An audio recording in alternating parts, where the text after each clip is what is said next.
Good morning, student. I hope you have finished the very first exercise 15.1 of a circle, and I hope you will understand very well, right? If you have any other problem, one or two question, you will send to me directly on my personal WhatsApp number. And the next exercise is 15.2. Only depend on the two theorems. Basically it is not the two theorem, it is a one theorem, but we change the view to see the circle only. That is only a one view, but we can see in a two different way.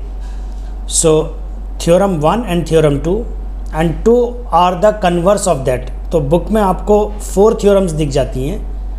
Basically मेरे according अगर आप देखें तो only one theorem, सिर्फ theorem एक ही है. उसको different way में देखने के रीज़न से वो थ्योरम 2 बन गई, और उनको रिवर्स ऑर्डर में रीड करने के पर्पज़ से वो हमारे पास 2 और आ गई. That is called the 4 theorems. तो यहीं से कन्फ्यूज़न शुरू होता है. अगर हम इंडिविजुअली उसको वॉच करें तो हमें लगेगा 4 हैं, बट 4 नहीं है. अभी मैं जब I will explain you, then you will recognize that the theorem is only a one, and then you can see in a different way or in a different approach. So that only 4 question in a exercise already given, only 4 question. ठीक है, 2-3 question I will solve, 1 question ज़्यादा आप attempt करने के लिए दे दूँगा. I think 15.2 मेरे पास ये रही on the screen, right? On screen, that was only the 4 question, and the 4th question hint is already given.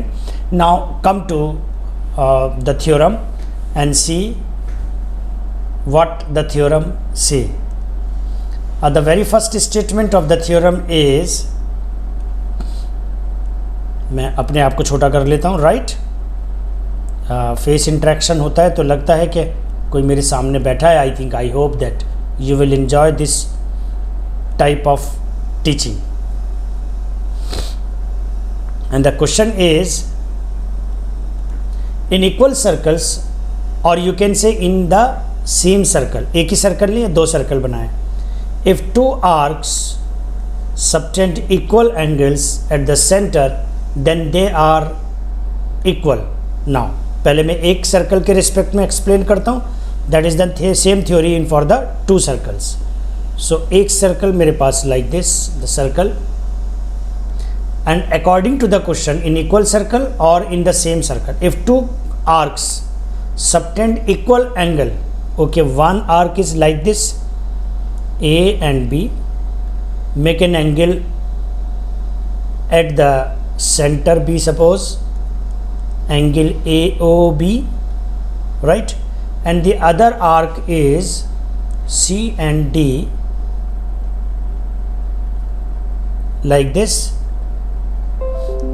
थोड़ा सा सर्कल को और सर्कुलर कर देते हैं. It is feel much better. हाँ, अच्छा सा नहीं लगता. अगर सर्कल प्रॉपर नहीं बना होता है तो नहीं लगता है. पेन वाइट बोर्ड पर, ब्लैक बोर्ड पर तो हम अच्छे से बना लेते हैं, but it is using a light pen. I told you previous one also, it is a tough to means it is a light pen, right? Write on the device and see in front of the screen. It is very tough कि आप देखें कहीं और लिखें कहीं. So इसके practice करनी पड़ती है. तो सर्कल्स वगैरह बनाने में इसलिए प्रॉब्लम होती है कि हम देख तो सामने रहे in front of you, right? और ड्रॉ कर रहे हैं नीचे, और जबकि हम लोग जब स्टडी करते हैं तो जहाँ लिखते हैं वहीं देखते हैं इस तरह से कि कोई लाइन तो अप एंड डाउन नहीं हो रही है, just like this. So it is some technical drawbacks of all these things, but it's okay. अब तो काफ़ी प्रैक्टिस है. सो इन इक्वल सर्कल्स और इन the same circle, in the 2 arcs subtend equal angles at the center, then they are equal. Means if these angles are equal, angle AOB is equals to angle COD, right? So you can say arc AB is equals to arc CD, right? अगर ये equal angle subtend करेंगे बेटा तो ये arc इस मतलब means length of this arc is equals to the length of this arc CD, ये equal होंगे. अब इसी का कन्वर्स थ्योरम हमने बना दिया. हमने कह दिया equal arcs subtend the equal angle at the centre, तो बात तो वही रही। अब अगर हमने इनको इक्वल बोल दिया है कि that is equal to this, तो ऑब्वियसली फिर ये एंगल सबटेंड करेंगे इक्वल, तो ये इसकी इसी सेम हो गई कन्वर्स थ्योरम। तो थ्योरम अभी एक आई है, राइट। अब थ्योरम सेकंड के रिस्पेक्ट में, इन द थ्योरम सेकंड के रिस्पेक्ट में क्या कहा गया है ज़रा सुनिए, मैं इसी में ही एक्सप्लेन कर दूंगा। कहा गया है equal codes makes an equal angle at the centre. अब एक बात बताइए, ये ए बी है मेरे पास, इसे ज्वाइन कर दें आप। अगर ज्वाइन करते हैं एक लाइन आती है that is called the chord. अगर बेटा आर्क सेम है इन दोनों के, तो ऑब्वियसली इन दोनों की कॉर्ड भी जो होगी वो इक्वल होगी, और equal codes makes an equal angle at the centre. तो अभी भी बात वही है। इस बार बस हमने व्यू जो है अपना जो चेंज किया है, लिसन केयरफुली, मैं बीच में आ जाता हूँ आपके पास ऐसे करके। अब क्लियर ये हुआ है कि हमने आर्क को रिप्लेस कर दिया लाइन सेगमेंट, और यू कैन से द कोड। तो कोड अगर इक्वल एंगल सबटेंड कर रहा है, ठीक है, कोड अगर सेम है तो वो इक्वल एंगल सबटेंड कर रहा है। And what about the converse of this theorem?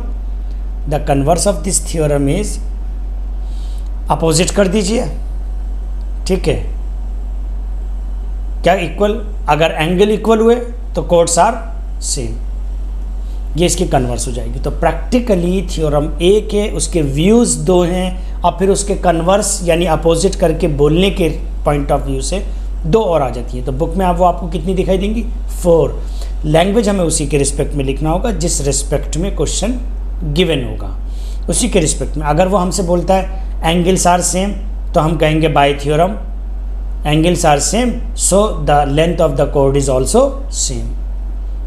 अगर वो आपसे कहता है आर्क्स आर सेम, तो हम कहेंगे then equal arcs makes an equal angle at the centre, या subtend the equal angle at the centre, ये हम वर्ड यूज़ कर देंगे, राइट। तो इज इट क्लियर? कोई कन्फ्यूज़न तो नहीं? Now come to the exercise question. अब हम एक्सरसाइज क्वेश्चन पर चलते हैं और देखते हैं क्या कहना चाहता है वो। इसको भी हम थोड़ा सा मिनिमाइज कर देते हैं। The first question, very first question is,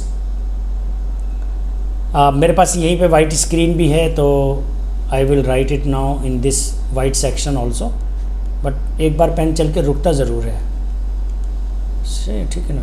so just see that what exactly that is you will see the not responding on this side, okay, right.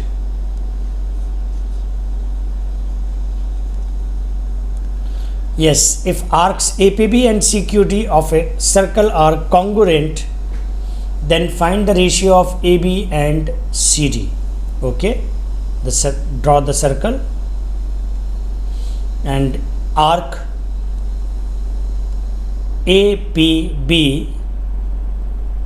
and CQD of a circle are congruent, okay, APB,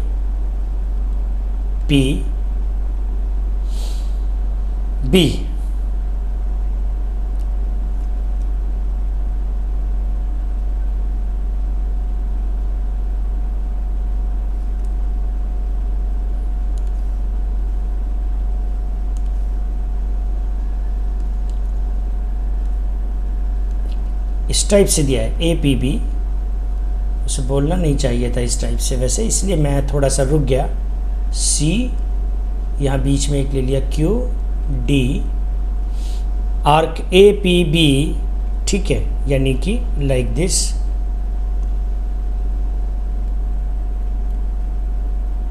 and arc CQD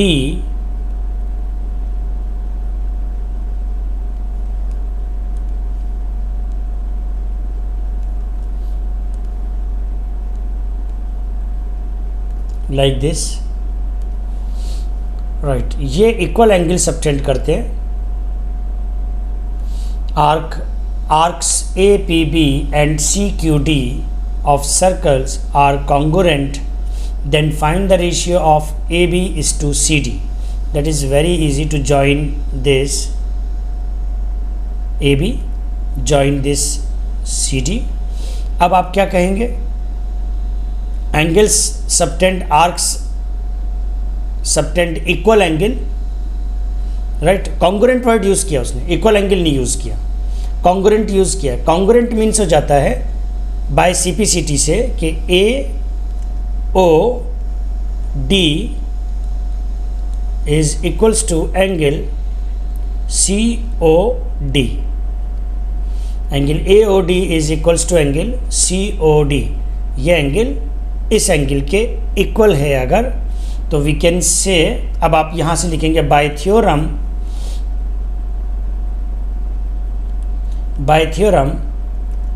angles are equal of A arcs are equal to each other, means A B, जो very first theorem है वो बता दीजिए, A B is equals to C D. ये मैंने wrong use कर लिया, अपने पेज पर ही लिखना चाहिए था मुझको, लेकिन कोई बात नहीं, मैंने सोचा यही पेज खुला हुआ है, ये बता देते हैं। A B upon C D कर दे तो ये आता है 1, तो we can say A B is to C D is equals to 1:1 का रेशियो हो जाता है। मुझे अच्छा सा नहीं लगा, I explain you from this page. According to the question the very first thing is A, देखिए आप ठीक चलेगा, ए पी बी मिक्स, ये कॉन्ग्रुएंट ट्राइंगल बना, और एक हम इधर लेते हैं C Q D. C D से भी काम चला सकता था बट उसने ये दिया है, are equal angle arcs A P B and this makes an equal angle. ये इक्वल एंगल नहीं बोला है उसने, बोला आर कॉन्ग्रुएंट। तो कॉन्ग्रुएंट मीन्स हो जाता है, राइट, कॉन्ग्रुएंट मीन्स हो जाता है ये एंगल इस एंगल के इक्वल। So we can say according to the theorem A B is equals to C D, right dear. ये था very first question. Now come to the second question. कई बार ज़्यादा इजी क्वेश्चन प्रॉब्लम कर देता है, तो A and B are points on the circle with center O. Listen carefully, that is a very good question.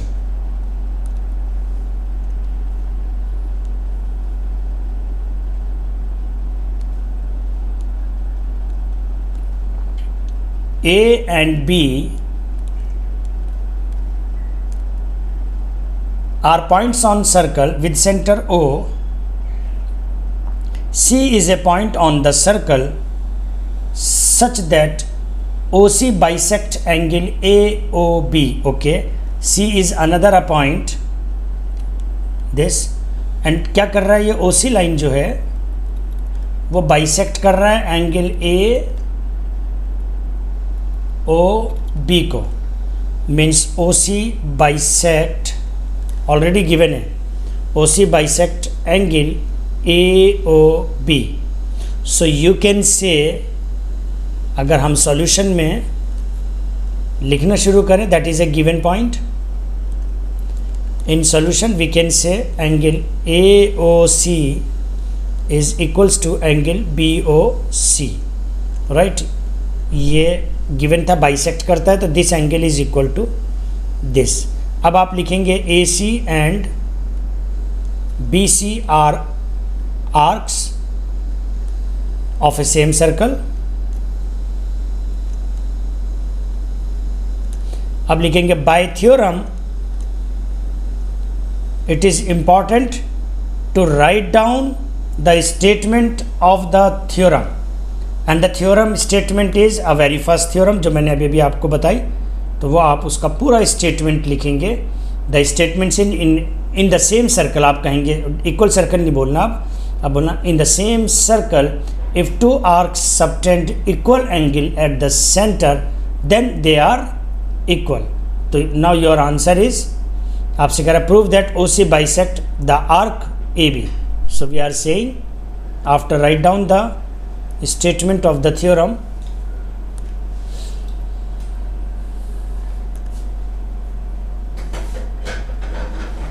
you can say arc, after write down the theorem, arc AC is equals to arc BC, right? Arc AC is equals to arc BC. Sometimes हाँ घर पर ऐसा disturbance होता रहता है, छोटा मोटा कोई आ गया, गेट खोल दिया एकदम से during the time of recording. It's a very tough time for all of us, not only you. It's a very tough time for all of us. Face to face interaction अलग होता है, but we are trying to give our best. So please concentrate on that particular topic and then just try, and if you feel any problem, write down freely, frankly, right, on the group or on my personal number, right? You are independent, so there is no, but you never expect sir give you the quick response to you. Because of that, so many tasks are pending and working, we are still working. So I will give you the response day और after day, ठीक है? 1-2 दिन में response मिल जाएगा. कोई problem होगी तो discuss solve हो जाएगी. So that's a point of like this. Now come to the next question, third question. 2 महीने 4 ही तो क्वेश्चन है. The third is prove that the angle subtended at the centre of the circle is bisected by the radius passing through the mid point of the arc. बहुत easy है बेटा, बहुत easy है ये. Prove that the angle subtended at the centre of a circle. अगर कोई angle subtend हो रहा है सेंटर ऑफ द सर्कल पर, bisected by the radius, radius उसको बाइसेक्ट कर रहा है, और passing through the mid points of the arc, ये प्रूव करना है. तो देखिए अभी भी इजी है. वो ये कहना चाहता है आपसे इन क्वेश्चन नंबर 3. बस 4th क्वेश्चन की हिंट गिवन है, वो मैं आपसे कह दूंगा कि डू इट योर सेल्फ. वो आपसे कहना चाह रहा है कि ये कोई भी आर्क हो सकता है ए बी, और ये रेडियस है. This one is a radius O C. पहले की तरह ही हो गया, बस लैंग्वेज में चेंज है. ओ सी इज़ ए रेडियस, और अगर ये एंगल बाइसेक्ट करता है, means O C bisect angle A O B, इसका मतलब that angle is equal to again this. तो ये वाली थ्योरम हो गई वापस. एक ही थ्योरम है. I repeat and repeat again, only one theorem, and you can say to talk you about in a different way. So I hope you will understand. Just enjoy this video. Bye bye.